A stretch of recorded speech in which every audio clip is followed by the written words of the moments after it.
This is a story that I hope you can enjoy, potentially on two different levels. At the first level, it is about an adventure as 8 old baalies struggle against the odds to get their motorbikes across the murky, boulder-strewn and thigh-deep Dorings River. In particular, the challenge is about getting their two 260-kilogram giant BMW 1200 adventure bikes across the water. At the second level, the story is an analogy for a couple of key father-son life lessons, being: first, if you want to go fast, go alone. If you want to go far, go together. Life is so much richer and so much more is possible when you are immersed in community. Another angle on this is that self-sufficiency is a necessary but insufficient capability for a life lived at full potential. The second life lesson is about taking one's chances when they are presented in life. It is about taking measured risks and moving forward in the face of uncertainty. It is interesting to note that research indicates that one of the top 5 regrets of those in their dying days is failing to have taken more risks in life. So some context for this video: our group has been riding together annually for the last 10 years, and this year we were on an 8-day ride incorporating some of the best routes and passes we had encountered in the Western Cape over the last few years. We had spent the previous night at the Tankwa tented camp, the site of the famous Africa burn, and had left with full fuel tanks for the day, which was planned to end at the Cedarburg Oasis after going through Wuppertal. It included a new unknown section with this river crossing. Our tour planner, leader organizer Jean knew about the river, but we had no knowledge about its then current depth. Just a small correction: I had said there were 8 of us on the trip, whereas in fact there were 11 of us, including the lion, the hopeless hippo, and Kusi the cobra. On a daily basis, the lion and the hippo were awarded to respectively the individual who did the bravest, most honorable, most courageous thing on the day, and the hopeless hippo went to the individual who did the most ridiculous, most stupid, most hopeless thing.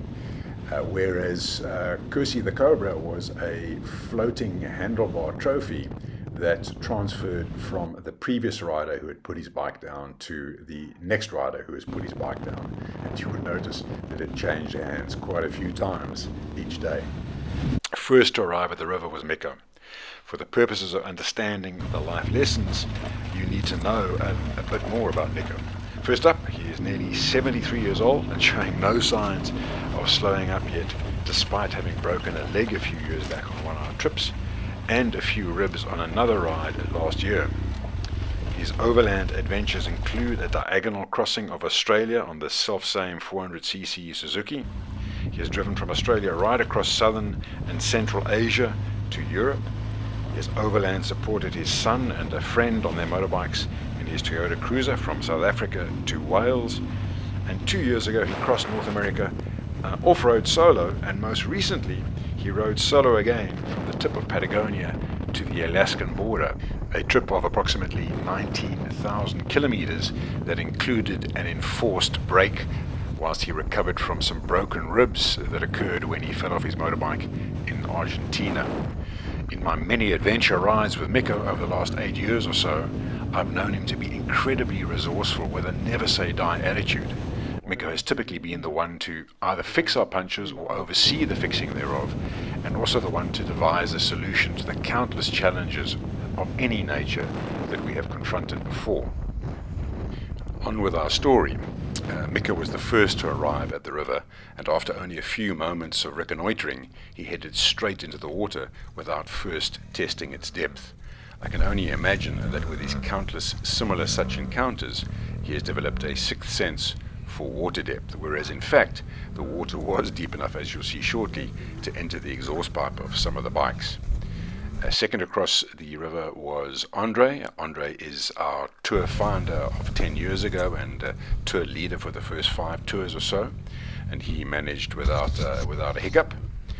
Third across the river was Rob on his 22-year-old lovingly restored and maintained Transalp, held together by both duct tape and barbed wire. He soon encounters some of these very tricky boulders, and looks back over his shoulder for assistance from Jean and I, who are somewhat reluctant to wade in and get our kit wet. After watching Rob struggle to get past all of the rocks and noting the depth of the water, I immediately began to have serious doubts about taking Big Bertha across. Firstly, she was a borrowed bike, Miko had kindly lent it to me. Secondly, she weighs a massive 260 kilograms fully fueled, which she was at this stage. And thirdly, unlike the other bikes, where the engine is vertically located in the frame, with the electronics on top of the motor, the big BM has a horizontally located motor which sits low in the frame, meaning that all of the electronics would be completely underwater for a good 5 minutes or so.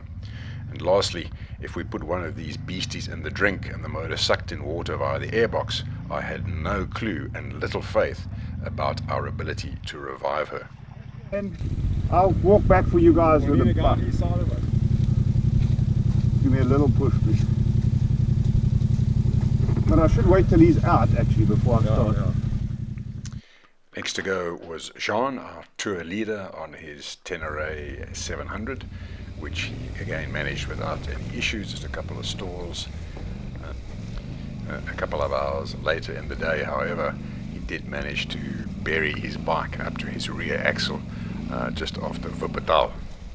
If I recall correctly, he was in fact awarded the hopeless hippo for this highly ungentlemanly behavior, where he failed to take care of the local flora and fauna.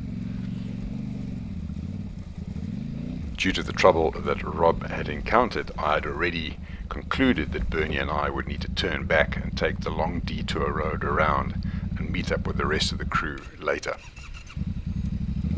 Meanwhile, on the opposite bank, Rob and Miko had been struggling to restart Rob's bike, unaware at this stage that the exhaust pipe had ingested a couple of litres of water.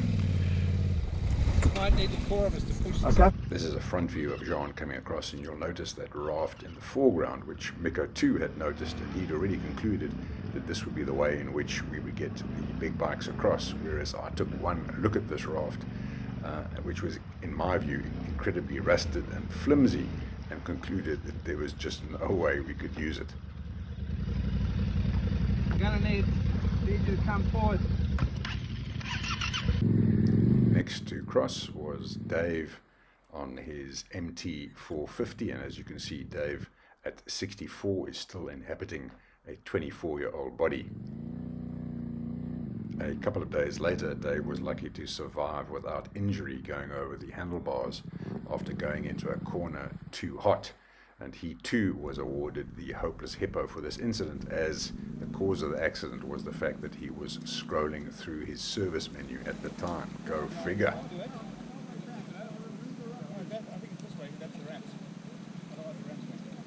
Is it tight there or here? Next to go was Rob number 2 from Stilby. Here he is sporting Chrissy the Cobra, which was awarded to him earlier in the day after having dropped his bike after leaving Tankwa tented camp. In fact, Chrissy the Cobra changed hands sometimes 4 or 5 times in an hour, and in fact on this river crossing there were 4 of us who were awarded Chrissy the Cobra. Rob is also on a Tenere 700.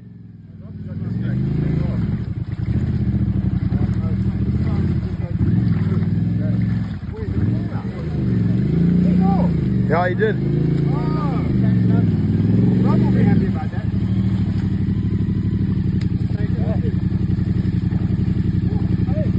Adventure, boys.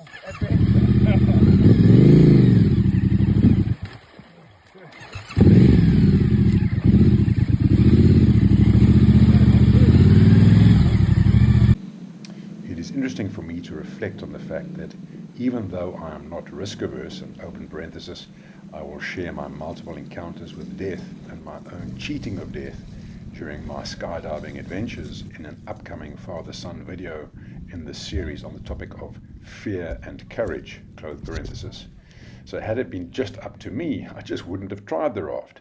And even as Miko and Jean were readying the raft, I had my sincere doubts that we would be successful.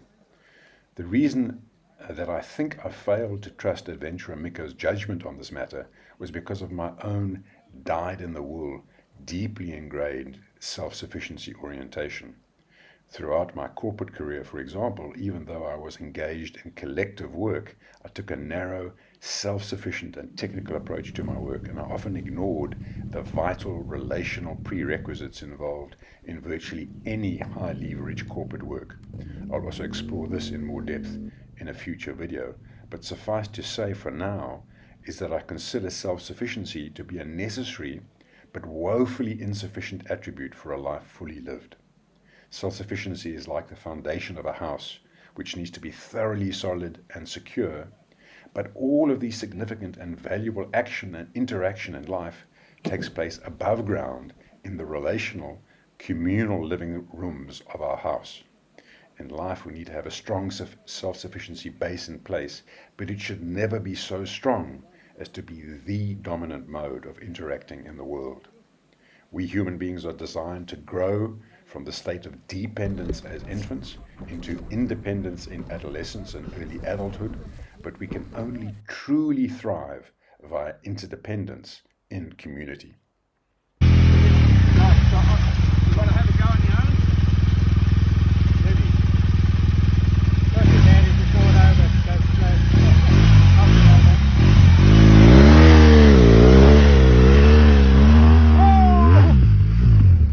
Here we are busy with the second big BMW belonging to Bernie, the last member of the team to whom we need to introduce you.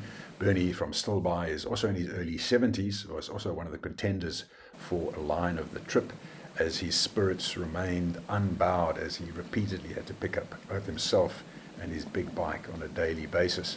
The line of the trip award did in fact go to Jean for his incredible planning and his daily looking after us, which ranged from making sure we left on time through to his incredible braaiing and toebroodjie braaibrood skills, which we greatly appreciated.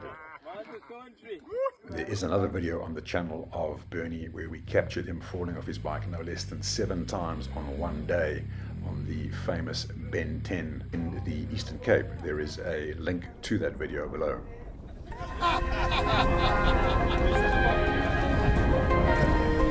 Sorry, I don't think it recorded. Can we just try again?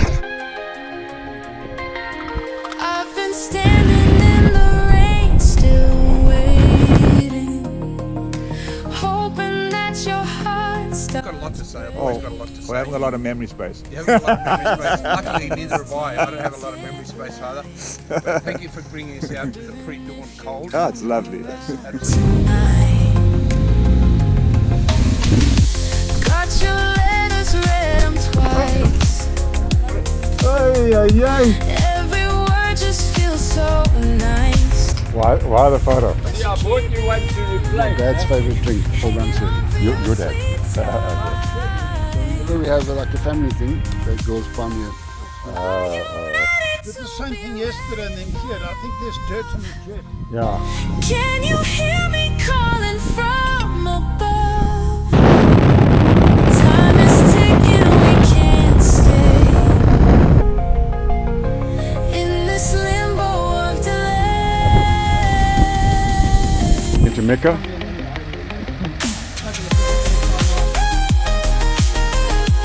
Waves are crashing on the shore. Can't keep waiting anymore. You want me, take a chance. Join us now. I'm going to have to edit that out for YouTube now.